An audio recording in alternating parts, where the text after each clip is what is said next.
Bonsoir à toutes et à tous et bonsoir à vous, chers amis, présents pour une nouvelle émission de 28 minutes. Tout va bien? Bonsoir, oui, ça va très bien. Bonsoir à vous, en tout cas. Allez, l'actualité du jour, c'est bien sûr la chaleur, troisième vague de température intense sur l'Hexagone. Une centaine de scientifiques réclament une loi d'urgence climatique pour adapter le pays à ces épisodes de canicule. Accélérée, mais pas de n'importe quelle manière, comme l'explique l'ancien ministre de la Transition écologique, Christophe Béchu. Pour qu'on réussisse véritablement à aller vers une neutralité carbone, il ne suffira pas d'avoir un pays ou un continent qui fasse des efforts. Si on ne fait que de l'adaptation et qu'on arrête de considérer le besoin de baisse des émissions, on aura un problème parce qu'on courra après des températures qui ne cesseront de monter et qu'on ne pourra pas atteindre. Alors est-il encore temps de légiférer alors que l'on parle désormais de survie face à l'accélération du dérèglement climatique? Comment concilier impératif écologique et croissance économique? Nous en débattrons. En fin d'émission, nous retrouverons ceux qui sont toujours à bonne température, enfin je crois, normalement, à savoir Marjorie Adelson et Théophile Cossa. Bonsoir à vous. Bonsoir. Alors au programme ce soir, Marjorie. Panique à Hollywood, la première actrice faite en IA refait parler d'elle, sauf que cette fois, elle a pris du galon et elle va même jouer dans son premier film. Ah oui, en effet. Et vous, Théophile? Marine Le Pen vient d'être condamnée par la Cour d'appel à 3 ans de prison, dont un ferme à faire sous bracelet électronique. Elle se pourvoit en cassation, mais si ce pourvoi est rejeté, elle pourrait bien devoir porter un bracelet potentiellement dès 2027, dès janvier 2027, justement le bracelet électronique. Je vous explique comment ça marche. Ça sera utile, je pense en effet. Merci beaucoup. On retrouve en fin d'émission, car avant cela, nous allons partir en cuisine, découvrir les dessous peu reluisants des restaurants français. Alors rien à voir avec un quelconque scandale sanitaire, mais plutôt avec les violences qui s'exercent devant les fourneaux, là où le chef est le seul maître à bord. La journaliste Nora Boisouni a enquêté sur ce tabou français. Elle a plongé dans ce cauchemar en cuisine et elle témoigne ce soir sur notre plateau. 28 minutes, ça commence tout de suite.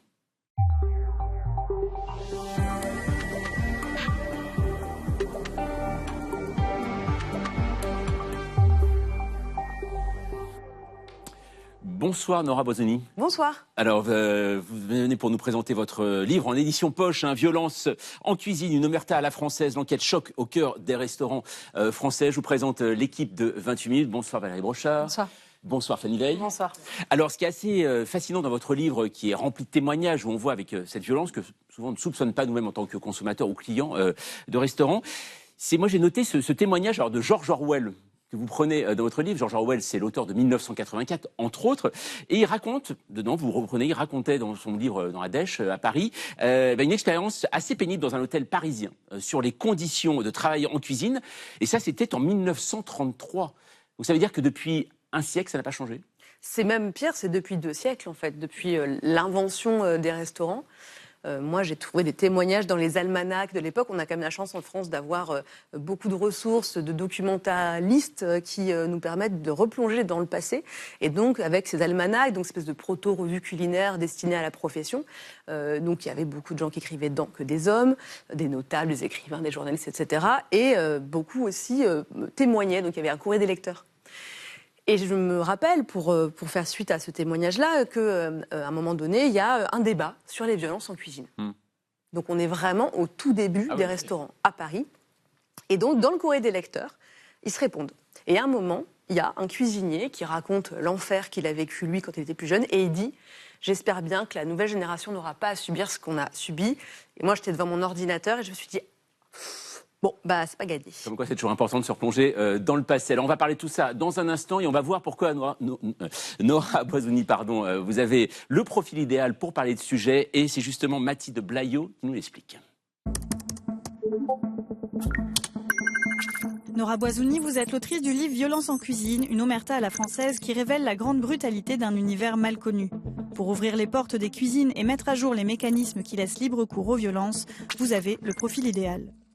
Nora Boisouni, vous êtes journaliste indépendante, autrice et traductrice. Originaire de Picardie, vous avez grandi dans un milieu populaire avec un père kabyle, ouvrier dans le bâtiment, et une mère assistante maternelle qui vous a transmis le goût de la cuisine. Loin de vous sentir transfuge de classe, vous revendiquez cet héritage, notamment en vous intéressant aux rapports de pouvoir dans le domaine de l'alimentation. Dans vos 2 premiers livres, vous interrogez les liens entre questions de genre, sexisme et alimentation. Dans Manger les riches, la lutte des classes passe par l'assiette, vous vous penchez sur les rapports d'inégalité dans l'alimentation, déterminés à défaire les stéréotypes. Il y a quand même 8 millions de personnes en précarité alimentaire en France. C'est pas 8 millions de feignants. Votre travail sur les violences en cuisine commence en 2020. Mais alors que vous récoltez les témoignages, un chef incriminé se suicide. Un traumatisme que vous surmontez en continuant d'enquêter pendant 4 ans, jusqu'à publier en 2025 Violence en cuisine. Basée sur des centaines de témoignages de victimes de violences physiques et psychologiques, l'enquête révèle un problème systémique. Ces violences sont permises par un milieu fondé sur le mythe d'une grande gastronomie française, indissociable des notions de travail et de sacrifice. On te dit clairement, si tu ne souffres pas, c'est pas normal. C'est que t'es pas assez bon, que tu veux pas vraiment devenir bon. Les horaires à rallonge, la difficulté et les risques physiques, ces conditions de travail extrêmes sont acceptées et repoussent d'autant le seuil de tolérance des professionnels en cuisine. En cuisine, on s'expose d'abord à la déshumanisation, en fait. Pour moi, c'est ça le socle des violences. La porte est alors ouverte pour d'autres violences, humiliations, sévices corporels, agressions passées sous silence. Si à la fin de l'ouvrage vous évoquez des pistes de solutions pour améliorer les conditions de travail, vous vous montrez finalement assez pessimiste sur la capacité du secteur à briser le mythe et à se réformer. Alors Nora Bosoni, parmi les témoignages que l'on retrouve dans votre livre, beaucoup d'employés évoquent finalement leur souffrance en cuisine comme des blessures de guerre. C'est quoi? C'est une sorte de fierté d'avoir tenu dans certaines brigades de cuisine comme ça? Il y a des brigades de cuisine, quand vous arrivez, vous demandez aux gens depuis combien de temps ils sont là, et il y en a qui vous répondent 3 mois, et là vous trouvez ça incroyable. Je veux dire, on en est là quand même. Il y a des gens qui disent « Oh, t'as tenu 3 mois chez un tel ? Waouh !»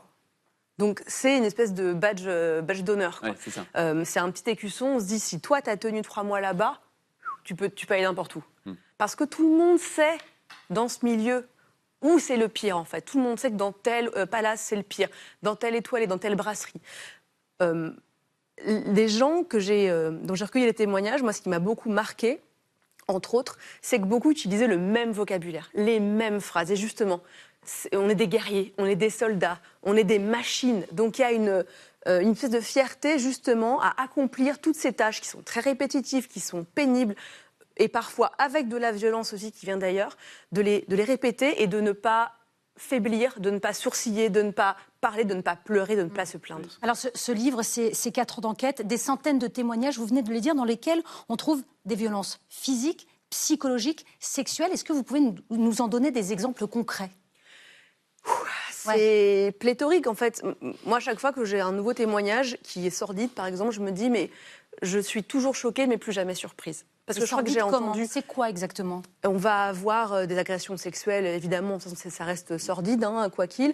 Je rappelle quand même qu'on peut commencer la cuisine à 15 ans. Donc moi, j'ai eu beaucoup de témoignages de gens qui, mineurs à l'époque, ont subi des violences sexuelles, filles comme garçons, de la part d'hommes ou de femmes. On va avoir aussi des gens qui vont vous faire mal exprès. Donc la main dans la friture, on va chauffer, là, le grand classique, on va chauffer à blanc la queue d'une casserole et on va vous faire poser la main dessus, par exemple, pour vous punir. Ou parce que c'est rigolo apparemment. Par autorité en fait. Par autorité et par cette volonté de montrer qu'il faut que tu t'endurcisses, quoi. On va vous demander de sortir la plaque d'un four brûlant à main nue. On va vous faire refaire, et là psychologiquement c'est violent, on va vous faire refaire la même sauce 15 fois sans vous dire ce qui ne va pas. Donc on va vous dire, on goûte, c'est dégueulasse, tu recommences. C'est dégueulasse, tu recommences 15 fois. D'accord. Sans vous dire pourquoi vous la refaites. On va vous mettre votre mise en place à la poubelle. Juste parce que le chef il est de mauvaise humeur aujourd'hui. Voilà, donc on va vous étrangler, et une violence aussi psychologique. Un dernier exemple, c'est aussi vous appeler par un autre prénom que le vôtre, parce qu'on a décidé que tu avais une tête de Stéphanie alors que tu t'appelles Pauline. Ah oui, d'accord. Donc une déshumanisation qui peut aussi passer par cette négation de l'individu. Alors quand vous parlez aussi de harcèlement sexuel, forcément après le début de votre enquête, il y a eu cette affaire puisqu'un chef célèbre, Taku Sekine, accusé de violence sexuelle, lui-même s'est suicidé. Ça a été un trauma pour vous, ça a été un trauma personnel et en plus aujourd'hui vous en subissez encore les conséquences parce que vous-même vous êtes aujourd'hui harcelé sur les réseaux sociaux parce que vous avez dénoncé justement ce qui se passait. Je suis harcelée depuis mon premier livre, depuis 9 ans, parce que visiblement parler sur la cuisine, déjà, sur le genre et l'alimentation qu'on a vu dans le portrait, parce qu'apparemment parler de genre et d'alimentation, ça mérite des menaces de mort, de viol, des insultes misogynes, racistes, etc. Donc je continue. J'ai reçu aussi une lettre d'insultes racistes chez moi, à mon domicile. C'était la première fois, c'était l'année dernière. Après le suicide de ce chef, on m'a traité d'assassin, de meurtrière, etc. etc. Visiblement, il y a une omerta qui continue d'être très très fortement ancrée dans ce milieu, et pas que dans ce milieu. C'est pour ça que dans le bouquin, je parle quand même beaucoup aussi des médias, des journalistes culinaires, etc., de tout ce qui protège en fait cette impunité qui fait qu'on perpétue ces violences sans risque d'en payer le prix. Alors à propos de ce milieu, Fanny, on va voir avec vous quand même tout de même que certains chefs accusés de violence font désormais leur mea culpa. Et oui, c'est le cas de cet homme que vous allez voir, René Redzepi, chef danois de renommée mondiale, fondateur il y a 23 ans à Copenhague du restaurant Noma. Alors en salle, Noma, ce sont des plats créatifs, sophistiqués, des ingrédients très recherchés, une des meilleures tables du monde, anciennement 3 étoiles au guide Michelin. En cuisine, en revanche, c'est une toute autre histoire. Humiliation publique, menaces et même violence physique sur des employés que le chef aurait frappé au visage avec des poêles à frire. Des faits qui lui sont reprochés dans une enquête du New York Times. Un ancien collaborateur le décrit aussi comme un maniaque qui, je cite, a instauré une culture de peur, d'abus et d'exploitation. En mars, René Redzepi a fini par démissionner du restaurant. Il s'est excusé auprès de ses équipes. Il dit, pour être sûr que vous vous sentiez en sécurité à 100%, je vais me retirer. S'excuser ne suffit pas, j'assume la responsabilité de mes actes. Nora Boisouni, tous les chefs qui sont accusés, qui sont pointés du doigt dans ces affaires de violence, devraient, selon vous, suivre cet exemple ? Non, parce que les excuses qu'il a formulées ne sont pas vraiment des excuses. Il a fait une vidéo qu'il a mise sur les réseaux où on le voit comme une espèce de général, de capitaine, avec des gros plans sur les visages qui pleurent, des gens qui travaillent. Enfin, c'était vraiment de la com. La chose, moi, qui m'a beaucoup choquée avec cette histoire autour de Redzepi et du Noma, c'est que dans mon premier livre, en 2017, je parle déjà des violences de Redzepi. Oui. Parce que Redzepi avait fait une interview dans Lucky Pitch, un magazine d'un autre chef très connu qui s'appelle David Cheng, lui aussi accusé plus tard par des médias d'investigation de violence en cuisine, et dans lesquels il dit, voilà, moi j'ai pu avoir des comportements répréhensibles, j'aurais jamais dû le faire. Donc en fait, c'était déjà le cas en 2017. Il y a eu beaucoup d'alertes depuis. Donc depuis 9 ans. Il y a plusieurs années, j'en avais parlé aussi, dans des médias d'investigation danois. Il y a eu une lanceuse d'alerte, Lisaline Dunbar, qui en a parlé, des témoignages sont sortis. Donc en fait, on a beau empiler les témoignages sur une seule personne qui a un pouvoir politique, économique, culturel, etc. énorme, bon, bah ça fait pchit. Et il a fallu qu'un lanceur d'alerte aussi, sur les réseaux, sur Instagram, disent « Ok, c'est plus possible en fait. Là, c'est plus possible. » Et donc là, il a reçu plein de témoignages et il y a eu à nouveau une enquête là-dessus. Est-ce que vous avez tout de même l'impression que les choses sont un peu en train de changer ou pas? On voit tout de même par rapport à la pression du milieu que certains, eh bien, aujourd'hui ouvrent leur cuisine, d'autres même renoncent à leurs étoiles Michelin parce qu'ils disent qu'il y a trop de pression. Est-ce que vous avez l'impression tout de même qu'il y a peut-être une nouvelle génération de chefs, je ne sais pas, qui serait en train justement d'évoluer vers quelque chose dans un climat plus favorable pour tout simplement cuisiner? J'aimerais bien être optimiste. Je ne peux pas être complètement pessimiste parce qu'il existe aujourd'hui des initiatives. Il y a aussi l'association Bondir, par exemple, qui est pionnière là-dedans, qui fait de la sensibilisation dans les écoles. C'est là qu'il faut aller en premier. Il y a quand même des gens qui s'organisent aujourd'hui pour ça. Il y a des collectifs, comme le collectif Mise en Place, qui existe à Paris, à Marseille, à Lyon. Il y a le FUR 44. Donc il y a une culture, on va dire, peut-être de la défense des conditions de travail qui est, j'ai l'impression, en train de monter, et ça c'est super parce que c'est une profession qui n'est pas syndiquée par exemple, donc c'est un problème aussi, qui a une des pires conventions collectives du pays. Moins disante que le droit du travail. Ce qui est quand même ahurissant. Et juste pour rebondir sur Redzepi, parce que rapidement je disais que c'est pas des vraies excuses, mais je pense fondamentalement que des chefs qui ont été auteurs de violences devraient à un moment donné montrer l'exemple et formuler de vraies excuses pour pouvoir dire oui, moi très connu, que toute la France connaît, j'ai fait ça. Je ne me cache pas derrière des excuses, je l'ai fait, et peut-être que là, on pourra avoir une vraie discussion autour de ce système. Voilà qui fait réfléchir en tout cas avant d'aller au restaurant en ces périodes estivales. Merci beaucoup Nora Boisouni. Votre livre Violence en cuisine, une omerta à la française, l'enquête choc au cœur de restaurants français est publié chez Point. Merci d'être passé par 28 minutes ce soir.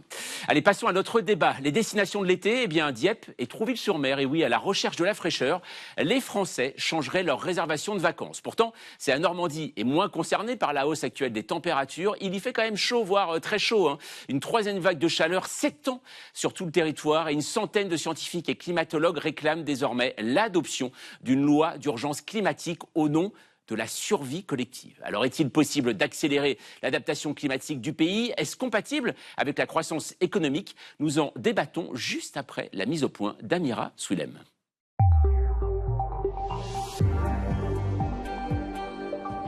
Elle est là. La troisième vague de chaleur de l'été souffle sur le pays. Avec des pics entre 35 et 40 degrés, les 2 tiers du pays sont placés en vigilance orange. Face à cette situation qui se répète, une centaine de personnalités a pris la parole dans une tribune parue dans Le Monde. Spécialistes du climat, économistes, philosophes ou encore médecins, tous exigent des mesures contre ce qu'ils appellent, je cite, un globocide. 10 jours de canicule en juin nous laissent collectivement traumatisés. Nous pouvons encore éviter que le monde devienne inhabitable pour des pans entiers de l'humanité. Cela nécessite 2 actions urgentes. L'arrêt catégorique de l'expansion des énergies fossiles et la réduction immédiate des émissions de gaz à effet de serre.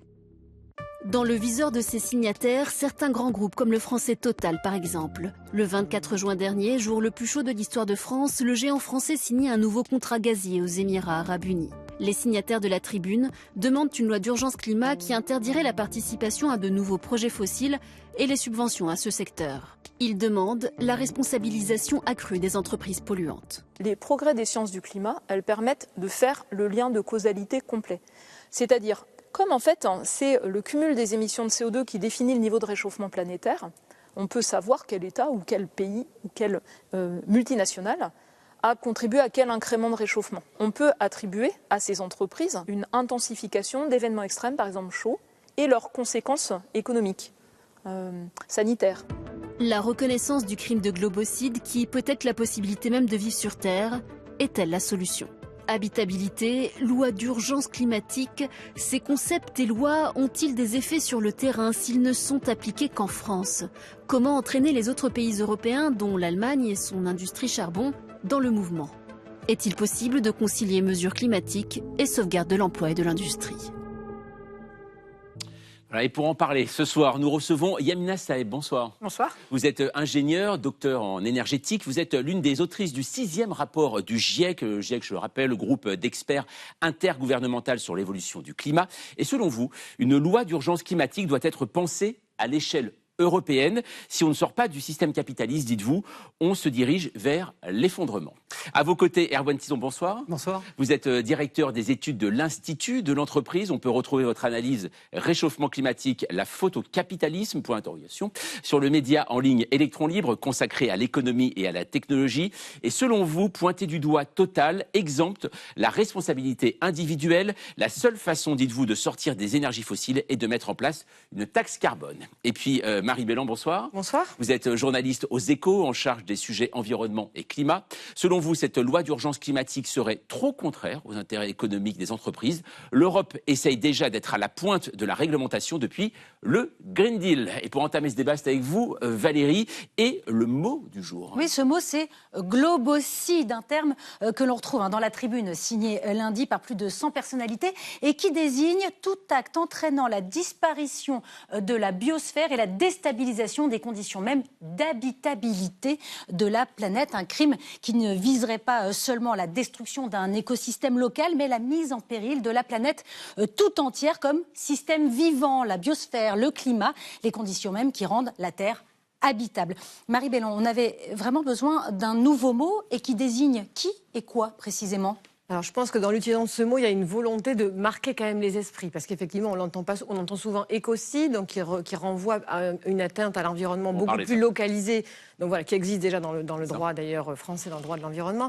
Bon, globocide, c'est un mot nouveau, je pense que ça marque les esprits. Moi, ce qui m'a frappé dans cette tribune, plus globalement et avec l'usage de ce mot, c'est je pense que les signataires, dont beaucoup de scientifiques très reconnus, Valérie Masson-Delmotte qu'on a entendu, Jean Jouzel, non, un peu assez de ne jamais être entendu.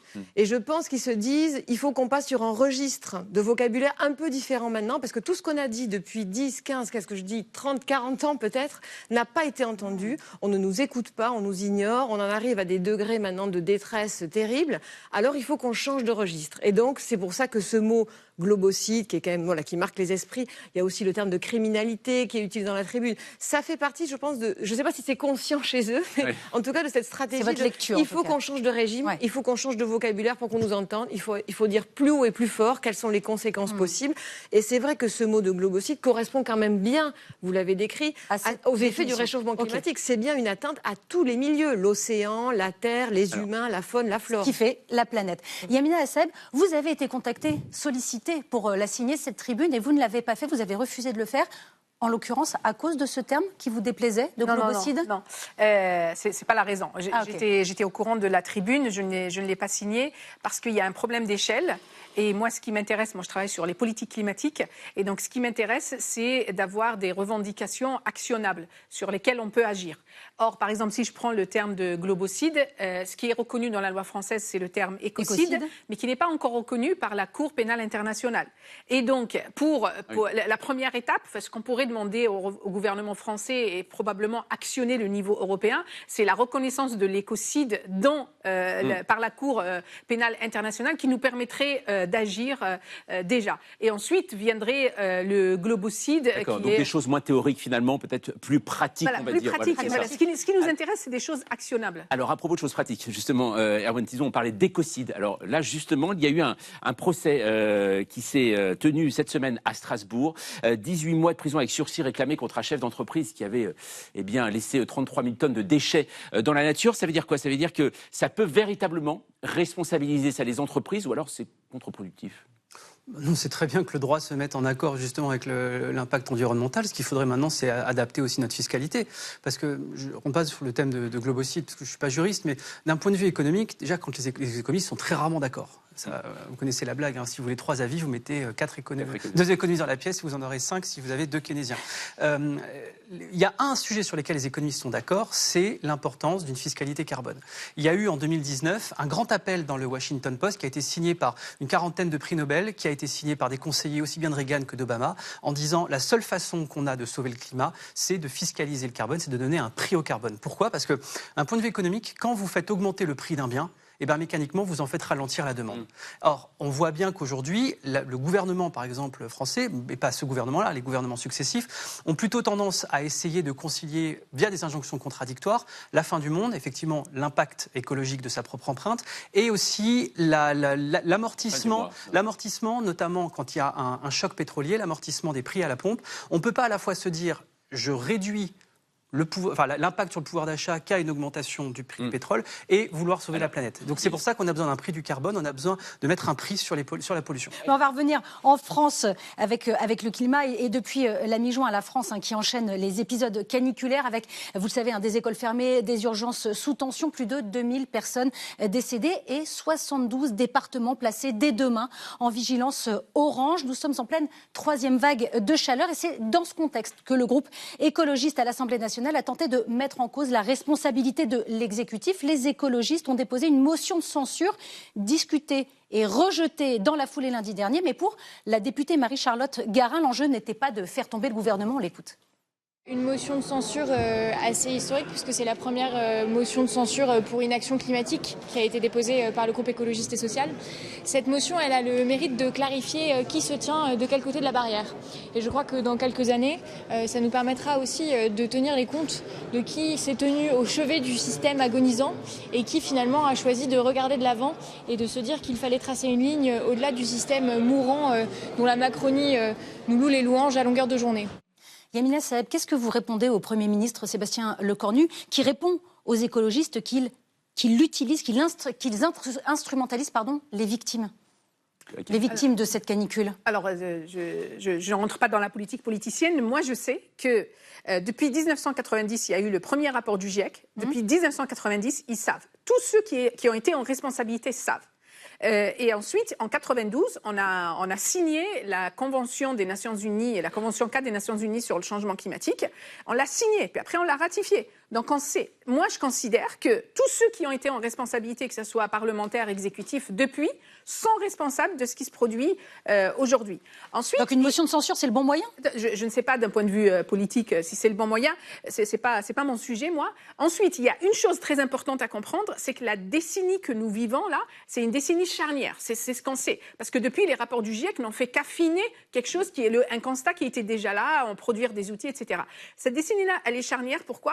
Parce que si on n'a pas une baisse drastique, et c'est pas ce qu'on est en train de voir de nos émissions entre 2020 et 2030, donc en fait les quinquennats Macron, rattraper le tir est quasiment impossible. Ce qui veut dire que la canicule que nous avons vécue, on va s'en souvenir dans 2-3 ans et peut-être même dans 1 an. Comme c'était la plus fraîche qu'on a vécue jusqu'à présent. En effet, alors Fanny, et pourtant, malgré tout ça, malgré ce constat, on va le voir, les émissions de gaz à effet de serre de la France ont diminué sur les 3 premiers mois de l'année. Là. Eh oui, moins 4,8% sur un an entre le premier trimestre donc 2025 et celui de cette année, d'après Citepa, l'organisme qui calcule officiellement les émissions françaises. Ça représente quand même 5 millions de tonnes de CO2 en moins. Pourquoi ? Avant tout, parce que nous nous sommes moins chauffés cet hiver. C'est vrai aussi bien pour le chauffage au gaz naturel qu'au fioul. Cocorico, pas vraiment. En fait, si notre consommation a baissé, c'est parce que nous sortons d'un hiver particulièrement doux. Ce sont les mots de Citepa. En clair, c'est entre guillemets grâce, ou en tout cas à cause du réchauffement climatique. Rappelons que le mois de février précédent est le deuxième plus chaud jamais observé en France, que les températures excédaient encore au mois de mars les normales de saison. Autre bémol, d'après Citepa, si les émissions liées au secteur des transports ont baissé en France, elles ont en revanche fortement augmenté, plus 6,4% en ce qui concerne les lignes aériennes intérieures. Alors la ministre de la Transition écologique, Monique Barbu, salue néanmoins une bonne nouvelle qui, dit-elle, ne doit pas nous conduire à relâcher nos efforts. Est-ce que Marie Bellon, vous trouvez que c'est vraiment une bonne nouvelle ? Mais il faut toujours se satisfaire de ces chiffres, même s'ils sont provisoires, ce sont des estimations, mais ils contrastent beaucoup quand même avec les chiffres des 2 dernières années. On a fait moins 3, moins 2,1% en 2024 puis en 2025, donc là, moins de 5% quasiment. Alors c'est sur un trimestre, donc il faut vraiment être très prudent, mais il se trouve quand même que c'est plutôt, on passe sous la barre symbolique en plus des 100 millions de tonnes sur un trimestre. Pour revenir sur ces chiffres, je rebondis sur ce que vous disiez, l'efficacité du signal prix, même si le Citepa ne fait pas ce lien, mais je pense qu'on ne peut pas ne pas le faire quand même un petit peu. Il se trouve que les carburants, la consommation de carburant a beaucoup baissé, on sait pourquoi, avec la crise au Moyen-Orient. Et donc, quand on regarde dans les sous-secteurs, les émissions des transports ont beaucoup baissé pendant ce premier trimestre, ce qui veut dire que le signal prix est très efficace. Et je vous rejoins là-dessus en disant une taxe carbone. Alors ça fait peur aux politiques parce que ça rappelle des mauvais souvenirs, donc il faudrait la mettre en place avec des choses peut-être plus intelligentes que ce qui avait été fait au moment des Gilets jaunes. Mais il n'empêche que c'est efficace, ça fonctionne. On en a la preuve avec cette crise là dernièrement et la baisse de la consommation des carburants. Un mot tout de même pour les solutions, puisque dans cette tribune, Erwan Tison, on parle beaucoup aussi de, bien vous en parliez également, et le financement et la participation d'entreprises françaises à de nouveaux projets fossiles, et notamment en citant Total, qui le 24 juin dernier, au moment où on avait les températures les plus importantes en France, la compagnie pétrolière annonçait sa participation à un projet fossile aux Émirats Arabes Unis. Alors est-ce que interdire justement le financement de ces entreprises, ça peut être efficace ? Alors 3 choses. On peut interdire le financement de cette entreprise. Par contre, il faut dire à la demande qu'il n'y aura plus rien derrière. Parce que dans ces cas-là, on peut interdire tout projet de financement dans les énergies fossiles. Mais dans ces cas-là, il faut assumer un prix à la pompe à 7-8 euros du litre. Voilà. Donc premièrement, il n'y a pas l'acceptation sociale. Deuxièmement, moi j'aime bien qu'on tire beaucoup sur Total dans cette tribune-là. Il y a pourtant le vrai pollueur sur cette planète ne s'appelle pas Total, il s'appelle Aramco. Et alors donc, qui est une entreprise pétrolière. Qui est l'entreprise la plus polluante à l'échelle de l'histoire de l'humanité et qui est le sponsor principal de la Coupe du Monde. Donc tous les Français qui ont regardé un match ont eu des bandeaux avec Aramco, mais personne ne s'offusque que cette entreprise-là pollue à une empreinte polluante 5 fois plus grande que celle de Total Energy. Et troisièmement, il y a une chose qui est très intéressante. Vous avez cité les chiffres de Citepa. Depuis 1990, la France a baissé ses émissions de gaz à effet de serre, son économie française, de 34%. Or, en parallèle, le PIB français a augmenté de 60%. On a assisté à ce qu'on appelle un découplage, c'est-à-dire qu'aujourd'hui, pour créer 1 euro de richesse en plus, et je me permets de parler de la relativité. Allez-y. Pour créer un euro de richesse en plus aujourd'hui coûte moins cher d'un point de vue environnemental qu'à 30 ans. Grâce à quoi ? Grâce au nucléaire. On ne va pas se le dire, et grâce effectivement aux signaux prix qu'on a commencé à développer. Quand on prend à l'échelle mondiale... Parce n'a pas commencé en 90 quand même. Oui, mais par contre, les données Citepa ont commencé en 90. Quand on regarde à l'échelle mondiale, c'est ça qui est très intéressant, parce qu'on dit oui, mais la consommation baisse en France parce qu'on l'importe aux États-Unis, de la Chine ou de l'Asie.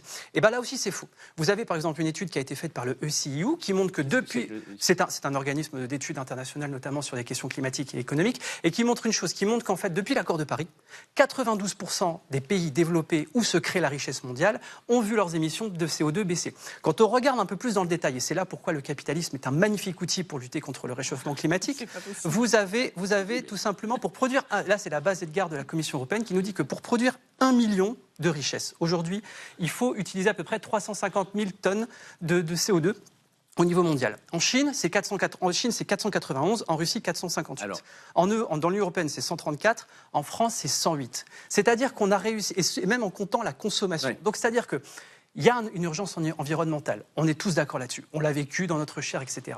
Il y a une urgence économique à accompagner cette urgence environnementale. On ne l'arrivera pas à la faire par un point de vue dirigiste et par des interdictions, on n'arrivera que par la meilleure arme que nous offre le capitalisme, c'est le signal prix.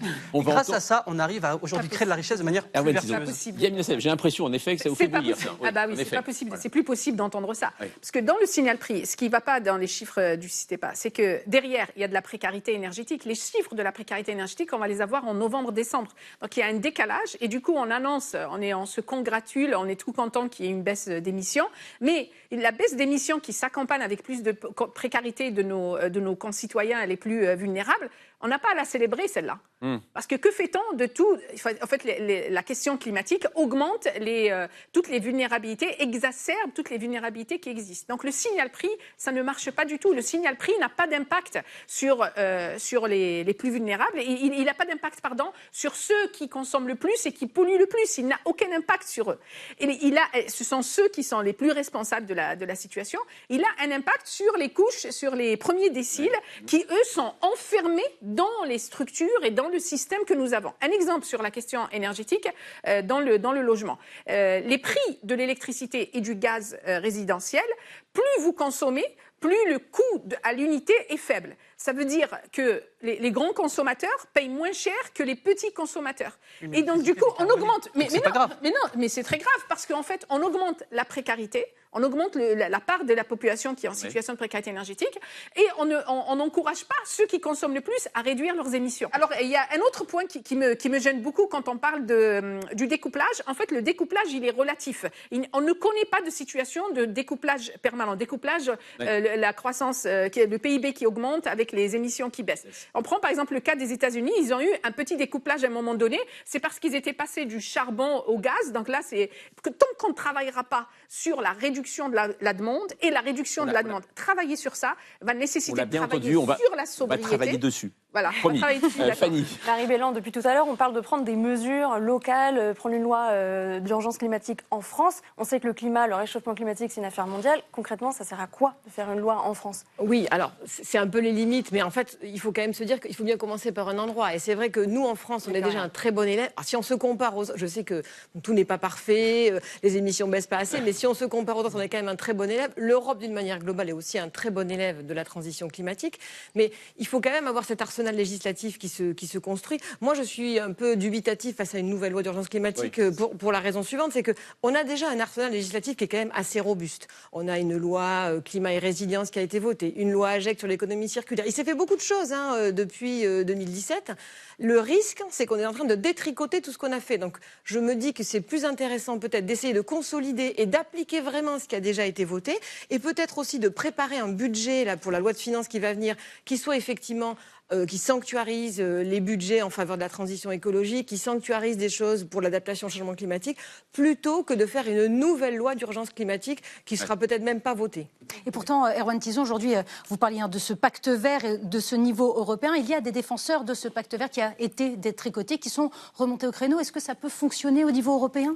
Mais c'est en train de fonctionner, en fait. Le problème, c'est la coordination, justement, entre... Vous avez, par exemple, l'Angleterre, le Royaume-Uni, qui a mis en place, là aussi, un plancher carbone, c'est-à-dire un prix minimal, et qui, grâce à ça, a connu, alors ça peut paraître anecdotique, mais a connu depuis 2019 3 journées sans utilisation d'énergie fossile. Ce qui est quand même assez intéressant de se dire que via le signal prix, on arrive justement à adapter complètement les... Mais bien sûr qu'ils ont du nucléaire. Non, grâce à quoi ils ont réussi ça? Non, mais ils ont... grâce à l'éolien. Non, mais ils ont réussi grâce au signal prix. Il y a un mix énergétique, comme on dit. Grâce à l'éolien. Il y a eu beaucoup d'investissements dans l'éolien. Mais bien sûr, mais le nucléaire est une énergie qui... si elle est majoritaire, peut être accompagnée d'autres énergies. Mais pourtant, juste pour reprendre ce que disait justement Valérie Brochard, sur le Green Deal européen, on le voit, donc la Grande-Bretagne ne fait pas partie de l'Union européenne, mais on voit quand même un détricotage aujourd'hui véritablement, et c'est dénoncé d'ailleurs aujourd'hui actuellement par les partis qui sont majoritaires au Parlement européen, là aujourd'hui le Parti populaire européen, donc la droite, et associé à l'extrême droite qui détricote notamment. Mais bien sûr, ça veut dire que eux, ils disent que le grand public n'accepte pas aujourd'hui les efforts. Mais c'est pour ça que la différence elle est fondamentale entre le rôle du politique et le rôle du marché. Aujourd'hui, effectivement, le problème du politique, c'est qu'il a des injonctions contradictoires dues à 2 horizons temporels différents. Il dépend du cycle électoral immédiat et il ne peut pas placer des solutions de long terme. C'est pour ça qu'il faut faire confiance beaucoup plus dans nos entreprises. Je prends l'exemple, par exemple, on tape beaucoup sur Total. Total a investi l'année dernière 5 milliards d'euros dans ses énergies renouvelables avec la volonté... Combien ils ont investi dans les énergies fossiles? Mais après, dans des énergies fossiles qui sont beaucoup beaucoup plus optimisé. Par exemple, vous avez le SAF pour les carburants qui sont un peu plus intéressants, un peu plus intelligents pour l'aérien. Vous avez aujourd'hui des entreprises qui mettent le paquet parce que justement elles sont incitées par le marché à aller vers une économie vertueuse, à une économie beaucoup plus sobre, parce que le climat le demande aussi. Ce qu'il faut tout ça. Moi, j'ai plus confiance dans les entreprises qui ont un horizon de long terme plutôt que envers les gouvernements, parce que le marché justement aujourd'hui donne les bons signaux. Donc, ce qu'il faudrait faire, si vous permettez là-dessus, c'est comme le disait ma voisine juste à droite avant, à droite géographiquement, j'entends. Ma voisine de gauche n'a rien à voir non plus avec la géographie. Ce que je veux dire, c'est que ces entreprises-là sont aujourd'hui notre meilleure chance. Total, quand il dit qu'il veut devenir, je ne suis pas un porte-parole de Total, mais quand ils disent qu'ils veulent devenir le premier acteur électrique européen, voire au monde, d'ici 2030, j'ai envie de les croire. Et surtout quand on voit les moyens qu'ils mettent dedans. Ils ont reculé. On n'y arrivera qu'à une seule condition. Total a reculé sur on n'y arrivera qu'à une seule condition, c'est d'arrêter de leur taper dessus, notamment d'un point de vue politique, mais aussi d'un point de vue fiscal. La surtaxe d'IS qui a été votée cette année, encore une fois reconduite de 6 milliards d'euros, c'est 6 milliards d'euros en moins d'investissement dans la transition. Valérie. Aujourd'hui, on a encore des pompiers qui luttent contre les feux de forêt partout en France. 11 000 hectares de forêt en France ont été dévastés, ravagés par les feux. Est-ce que ça va devenir aujourd'hui une habitude? Il va falloir s'habituer à ça. Ça va devenir notre quotidien. Oui, je pense que c'est ce que les scientifiques, justement, essayaient de nous dire depuis plusieurs années. C'est que là, l'été qu'on est en train de vivre, il est à la fois exceptionnel, ça on peut l'entendre, mais il n'aura rien d'exceptionnel dans les années à venir. C'est inédit et en même temps, c'est quelque chose qu'on pouvait prévoir et qu'on nous avait déjà annoncé. Donc c'est à ça qu'il faut s'habituer. Effectivement, ces vagues de chaleur, il y en aura plusieurs par été. Comme là, on en est à la 3e, on n'est que début juillet, donc on n'est pas quand même arrivé au bout de nos peines. Donc oui, il va falloir s'habituer à ce genre de climat, à ce genre d'incendies qui sont ravageurs. Là, c'est vrai on est qu'au tout début de la saison des incendies. On a déjà dépassé la surface qui avait été touchée les années précédentes. Très rapidement, Marie-Belle, juste une question. Aujourd'hui, on voit des Français qui sont intéressés par la question climatique. On voit que ça revient sur le devant de la scène, alors que ça l'était un peu moins médiatiquement. Parce qu'il fait chaud. Est-ce que vous avez peur que, quand l'hiver va arriver, quand l'automne, ça va encore intéresser? Alors, moi, je crains beaucoup, parce que je suis peut-être trop pessimiste, mais qu'au cœur de l'hiver, en novembre, tout le monde dit, oui, ça va être un sujet de la campagne présidentielle. J'en doute beaucoup.